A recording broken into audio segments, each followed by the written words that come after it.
Just before we dive back into the episode, I wanted to quickly share something that might interest you, especially if today's conversation has got you thinking about your own sustainability work. Some of the things we hear most in this industry are, I wish I could connect with other people doing this work, or I'd love to turn my sustainability expertise into something more. Well, Green Element, the sponsor of this podcast, have created their own ambassador network. And it does exactly that. This isn't about selling you something. It's actually about helping you make money while building the sustainability community we all need. So, here's what's in it for you. First, you get to join a genuine community of sustainability experts who share knowledge, refer work to each other, and solve problems together. So no more working in isolation. Secondly, there's real money involved. There's a 10% commission on software referrals and 5% on consultancy work. We're talking about projects that go from £1,000 right up to 100 grand. Plus, you'll be able to boost your presence by taking part in our fireside chats. I've actually got an email in front of me from Louise Stevens, one of the ambassadors, and it says that all her clients are genuinely happy because she's got a great partner and her clients love them. But here's the bigger picture. You'll be helping accelerate the sustainability transition that we desperately need. Every referral, every connection, every collaboration moves us closer to the world we're all working towards. If this resonates with you and you want to earn some extra income, click the link in our show notes to apply to become a Green Element ambassador. Okay, back to the show.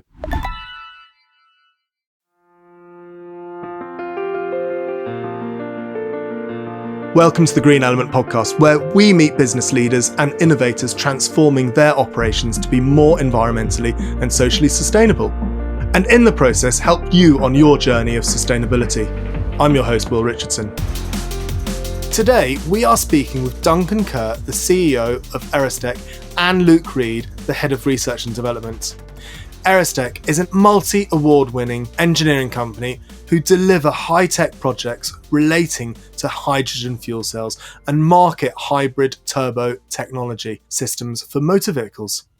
Duncan, Luke, welcome.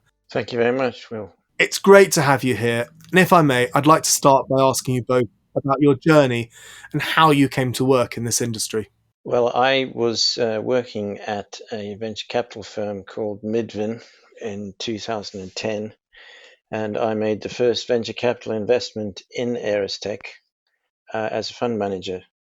I left Midvin in 2015, consulted for a while, and then I was asked to join the board in a full-time capacity in 2018. So I've gone through the whole journey over those getting to 11 years now.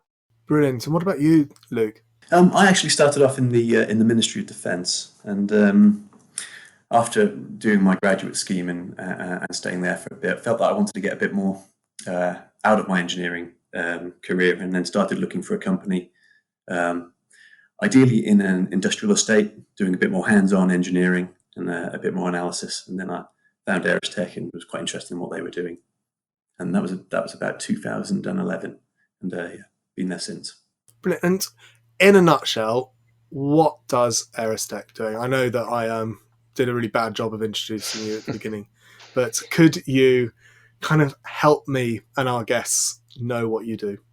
Well, it might help to have a bit of history. So the reason why the company was founded was to reduce emissions of internal combustion engines. And the vision of the founder was to split a turbocharger into a turbine that generated electricity, a storage device, and an electric supercharger. And this, by splitting the functions of a turbocharger, you could fill in the turbo lag at low engine speed. And what emerged out of that was an invention of a way of controlling motors to spin them very fast, very efficiently. And after Dieselgate, when the whole world changed, and due to electrification, that application wasn't adopted as much as we all hoped. But then around 3-4 years ago, there were loads of inquiries coming from hydrogen fuel cells, and our technology is ideally suited there because of its efficiency and some other properties. Luke and I were talking almost in layman's terms what it is that you're doing. And in a normal combustion engine in a vehicle, you have oxygen that is fed into the fire in order to boost that engine. And that's kind of the turbo, isn't it, in a normal petrol engine, which you're doing, but in a different capacity. And that's what the turbocharging you're talking about is introducing air into, or oxygen into, the hydrogen to make it burn more efficiently. Well, it's not quite burning. It's a chemical reaction that results in generating electricity. It's a reaction between hydrogen and oxygen. And our compressors are used to pump in their oxygen to increase the power density of the fuel cell. Otherwise, you've only got oxygen coming in at atmospheric pressure. So we increase the pressure of the oxygen so that you can have more reaction between the oxygen and the hydrogen.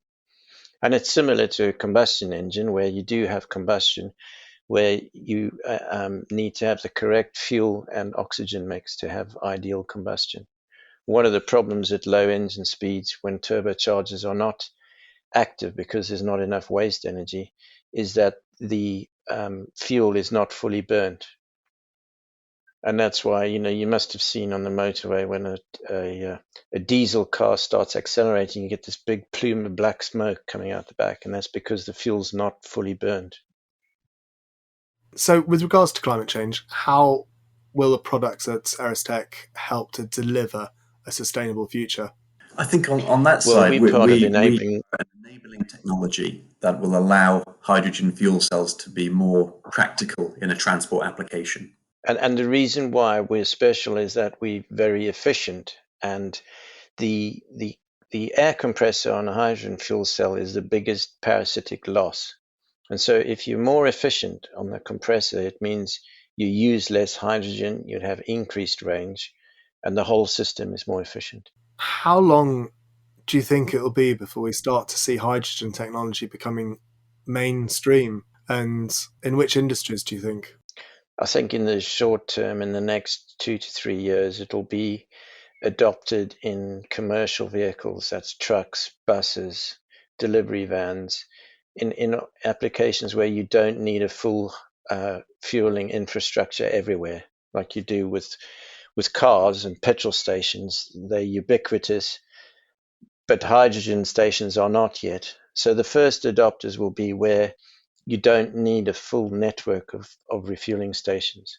So long distance trucks and also buses, because they always go back to the same base. So you only need a filling station at the base. Similarly for delivery vehicles and things like forklift trucks, which are just sitting in the same warehouse all day long. Later on, once the fueling stations are put in place, then we'll see adoption in passenger vehicles. But it's all determined by the rollout of the refueling infrastructure. We are reading a lot about the different, I was going to say the different quality of hydrogen, i.e. blue, green. It makes no difference to you what type of hydrogen is being used, I'm assuming. No.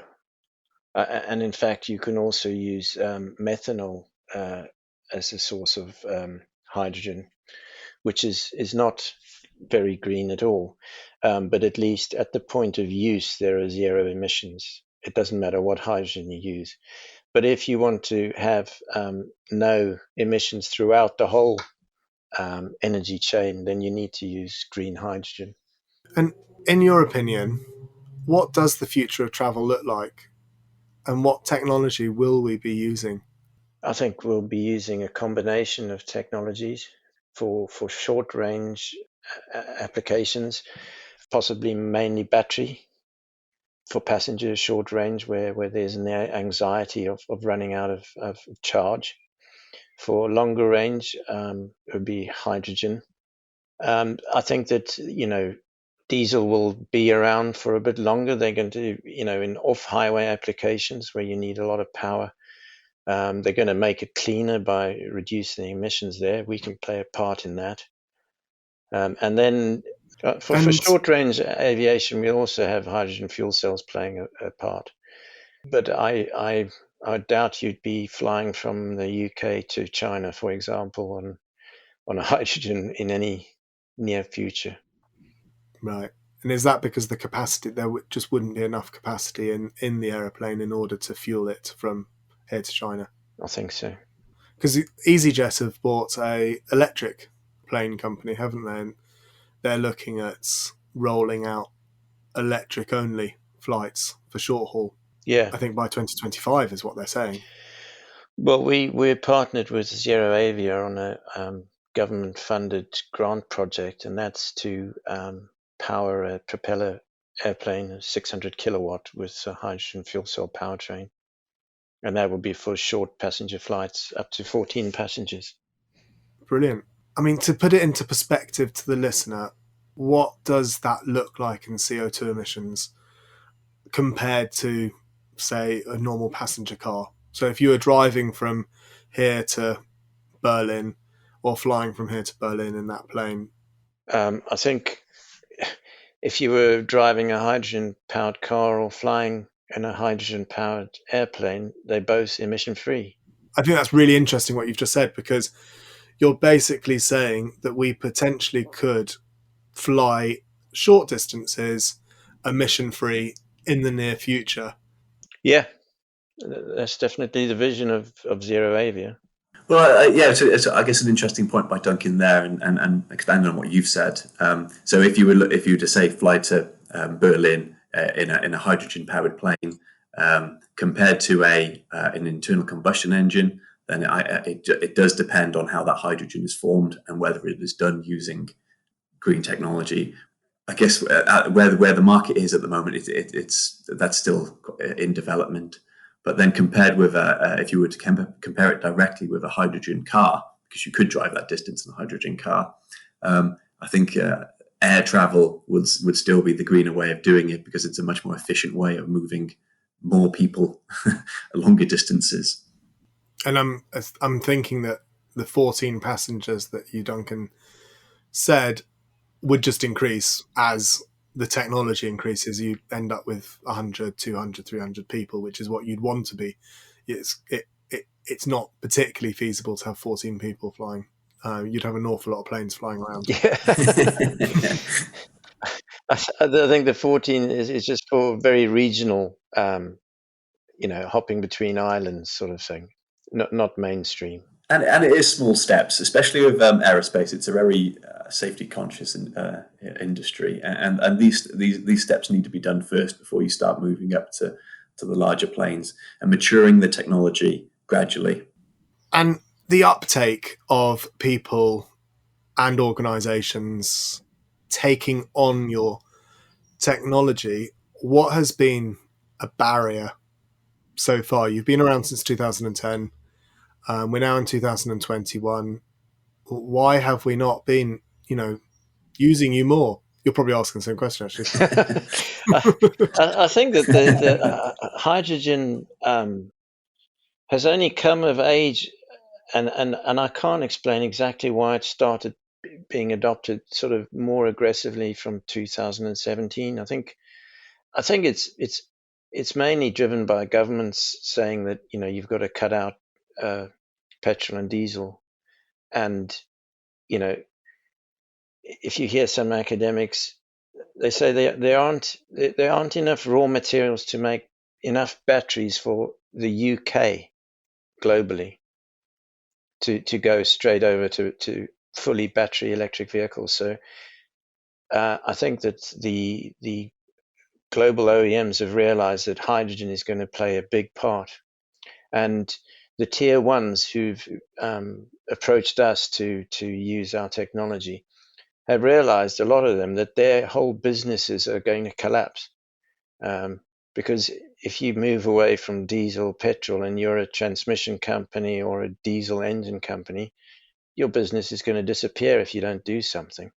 So they're all investing heavily into hydrogen. It's interesting. I've been working in this space for long enough to, back in the early 2000s, hydrogen was the panacea. Hydrogen then was very much more going to be changing transportation than electric vehicles. And I remember reading about the research and development that was coming out of China, because China were quite big into hydrogen, probably because then, they could produce the electricity very cheaply in order to produce the hydrogen. Why do you think? It's interesting you mentioned China, because Luke made a very good point when we were discussing it earlier, and that's that our business, we had a real hiccup because we were getting most of our inquiries on hydrogen from China. And in fact, we had 2 offers to buy the business, but then COVID hit, and you can't really do business with China without face-to-face meetings because of the culture. So we were badly affected by that. And then we were almost rescued by the UK government waking up and starting to put money into hydrogen with a whole lot of grant-funded projects. We won 3 of them towards the end of last year. 2 in aviation, 1 in commercial vehicles. And the other thing that changed in China last year is everything is policy driven and subsidy driven there, and they changed the subsidy on hydrogen fuel cells to only support the larger fuel cell stacks. And at that stage, we were only able to support smaller fuel cell stacks. And so that cut away most of our business opportunities. So we really were pretty grateful to the UK government for stepping in and supporting hydrogen towards the end of last year. We're going to be very much reliant on subsidies and grants, aren't we, with regards to this technology for at least the foreseeable future? I think so. We're a small part of the grant with GKN Aerospace, but that whole program, I think, Luke, is at £54 million, isn't it? Yes, yeah, it's quite significant. And if companies the size of GKN Aerospace are going to need government support, then you would have thought if anybody could fund it themselves, they could. But no, they are relying on government support. We're in another program with Cummins, which the total program there is 20 million, and that's relied on government support. And then Zero Avia is actually a California-based company which came over to the UK because the UK is more advanced in subsidizing hydrogen projects.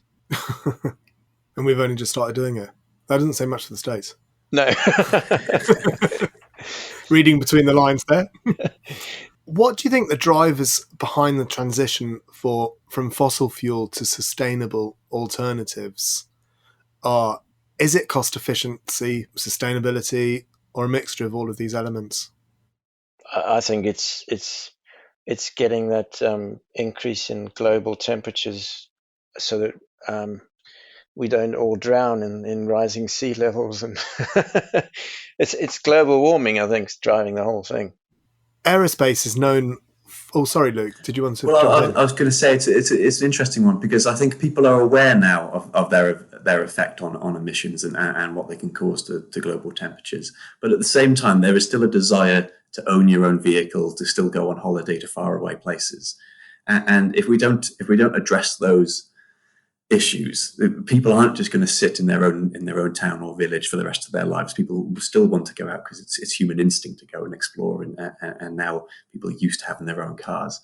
So I think if we were to be realistic about it, then the technology needs to be developed so that people can carry on living the way they're perhaps used to, not to the same extent, but it's important to develop this technology so people can travel to faraway places, but with lower emissions, and to try and reduce people's impact on the environment.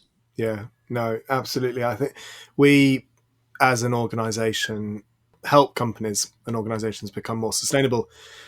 And so we do the carbon reporting for them, but we get asked a lot, well, what about offsetting? What about this? And we're kind of it's not actually scientifically correct to be doing that, but why not? You're a travel company. If you're in the travel industry, you're a travel company.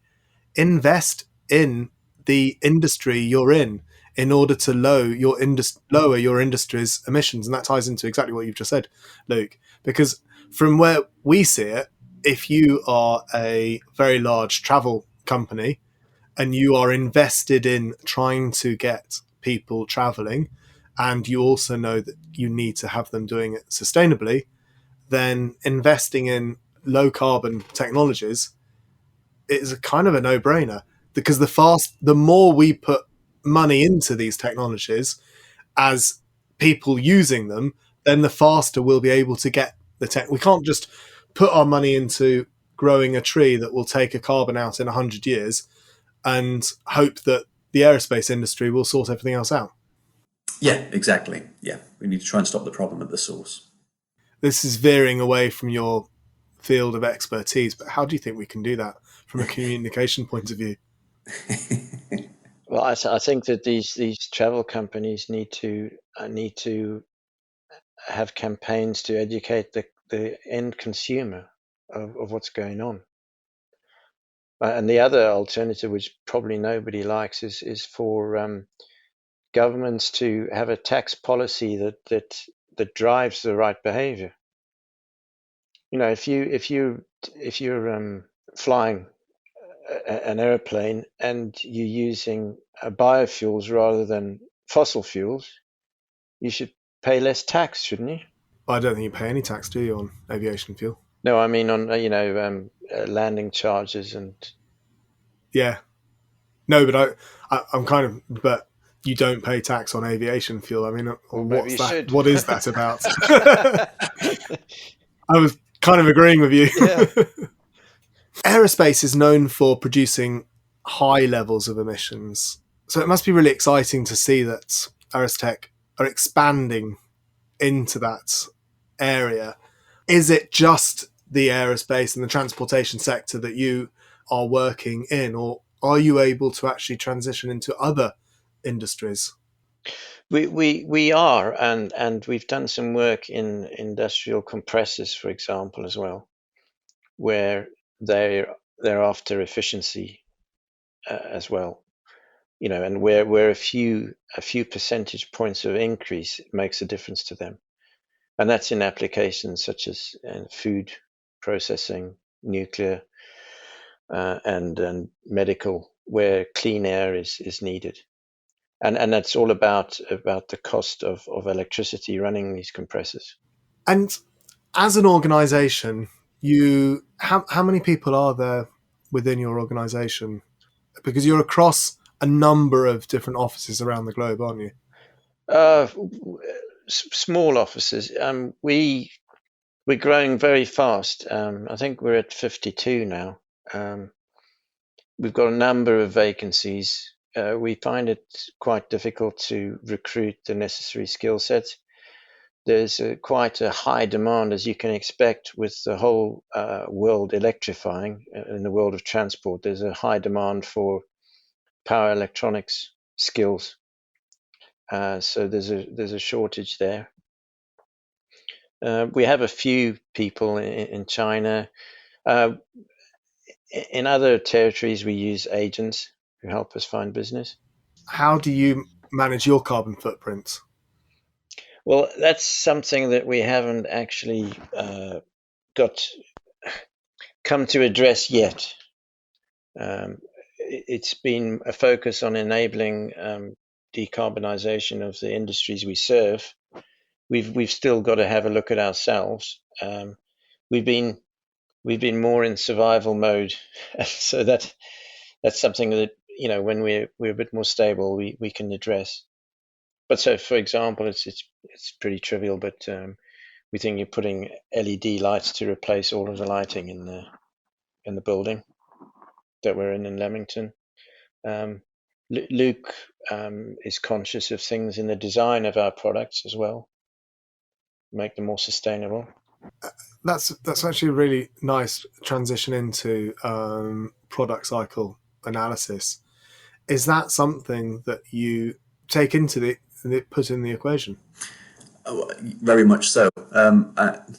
So we see it's the two sides of it: running the business where we're perhaps relatively early days in terms of sort of looking back at ourselves and seeing what we can do better from a day-to-day running of the company, but then also down at the product design level. How can we design our products to make sure they are sustainable and don't have any materials in them that cause a negative effect to the environment?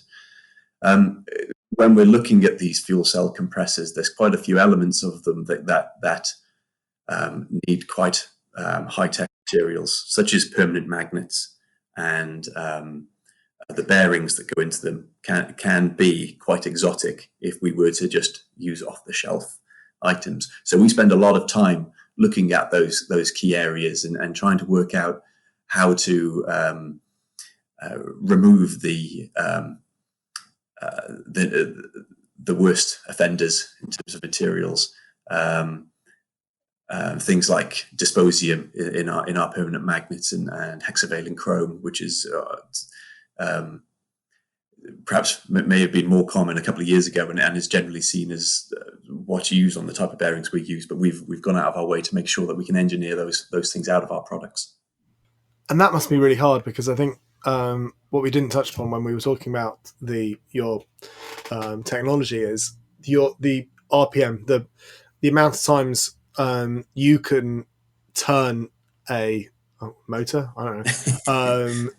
Normal people do it at 100, 150, and then you do it at 1,000 RPM? Well, there's lots of different types of motors out there with various speeds, but most of them are around a couple of thousand, maybe a couple of tens of thousands of RPM.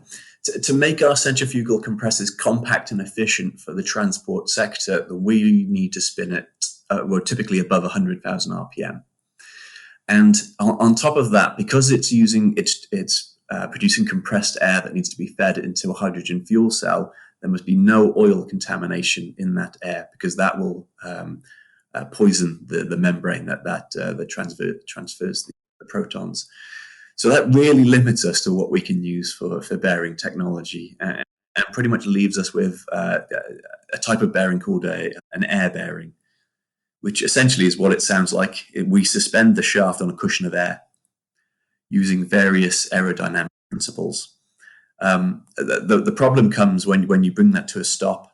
It has to touch down at some point, and then you need some sort of coating on the shaft to be able to resist that touchdown. And traditionally, I say traditionally, I mean in the recent past, that has been sort of a hard, dense chrome where some sort of hexavalent chrome would be used in the process. And one of our latest developments is to make sure we can engineer that out of the product, and at the end of it, end up with a higher performing product, which is still cost competitive, because we are dealing with the transport sector, and cost is always an issue. It's so interesting. And I think we haven't touched, I don't think, in detail on our key IP advantage, and that's in our controllers, which switch at 1/10 of the rate of our competitors. So that enables us to go up to these high speeds and while remaining efficient and not overheating. And to the environmental point as well, we actually use fewer semiconductors to do it as well. What does that mean?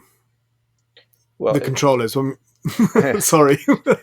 Well, the controller is the electronics that sends the currents to the motor to turn it around, and typically our competitors, there are switches in these controllers that are switching current on and off, and the way that we control our motors, we're switching them at 1/10 of the rate of our competitors. So it's kind of like brain capacity. The brain's being used less to do more. It's quite a good way of putting it. I'm just putting it in simpleton terms.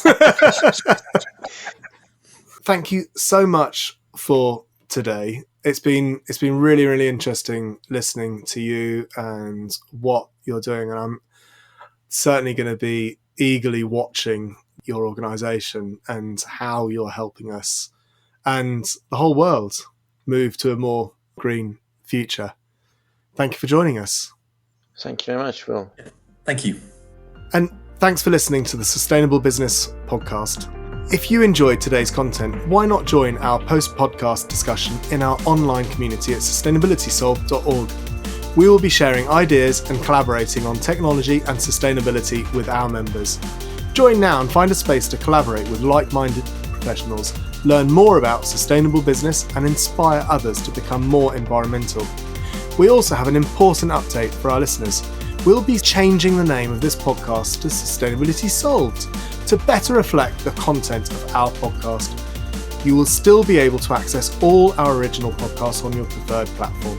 And if you do enjoy this podcast, please make sure you subscribe so you can get every episode, and don't forget to follow Green Element on LinkedIn, Twitter and Instagram.